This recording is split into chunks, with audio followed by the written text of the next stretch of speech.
Nagluluto tayo ngayon guys ng ampalaya na may itlog. Ayan. Yung kanin ko, napainit ko.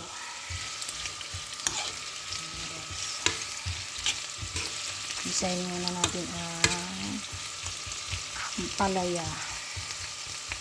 Nakabili ako ng ampalaya, saka kamote at mais at apple at grapes. Guys, nilagay nila dito. Ayan, mga paminta.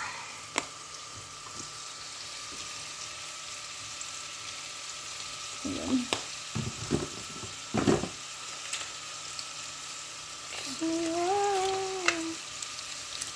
Ay. Ayan natin siya ng isang magi.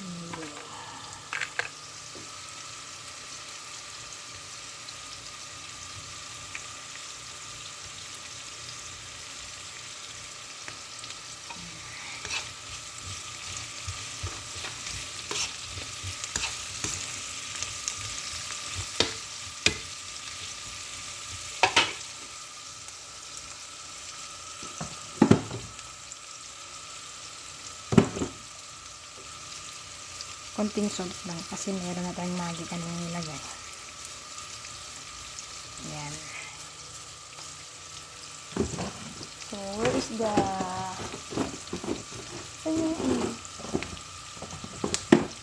powder garlic? Wala na. Paubos na rin siya guys.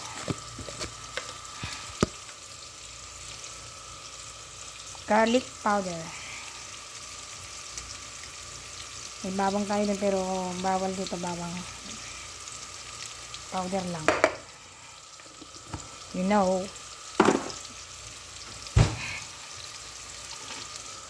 Cause my love for you keeps stronger and tomorrow come.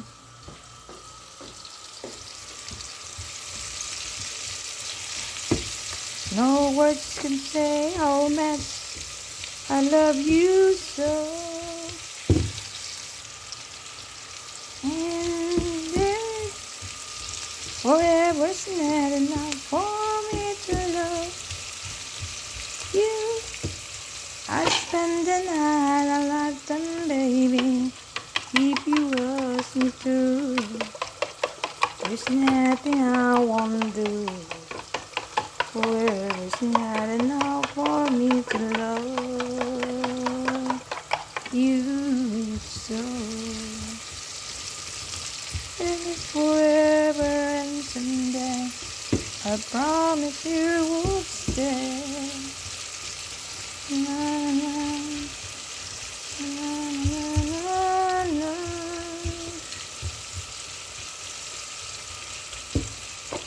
Siyempre na dito.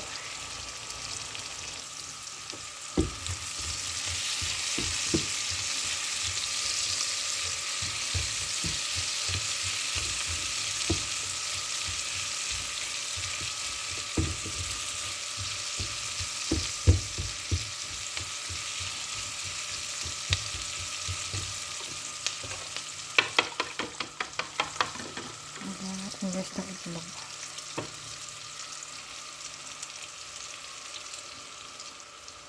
Ayan, natin muna.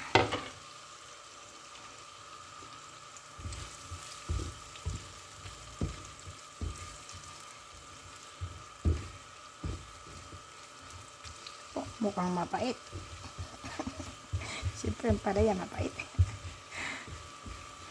Parang ano na to kasi paninda nila dun, hindi na fresh. Pero okay lang. Gusto makaulam ng ampalaya. Sarap to sa ano, manok, tinola. May manok pa ako dun guys.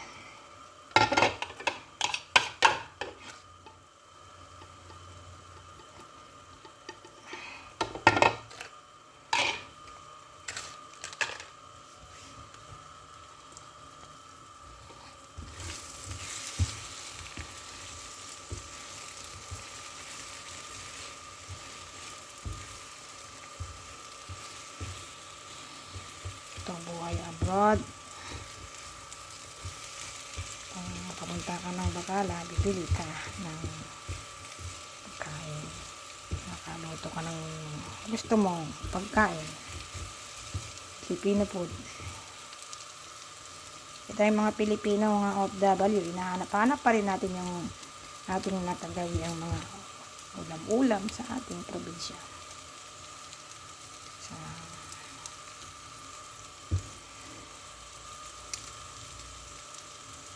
siyempre, hindi tayo nasanay.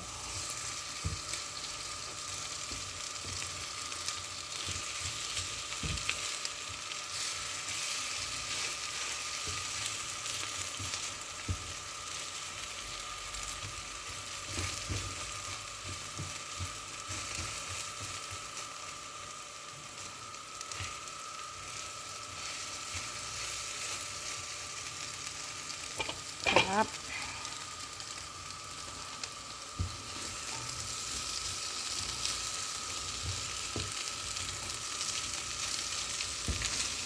Ganun lang. Para hindi halos yung itlog na dumikit sa ampalaya.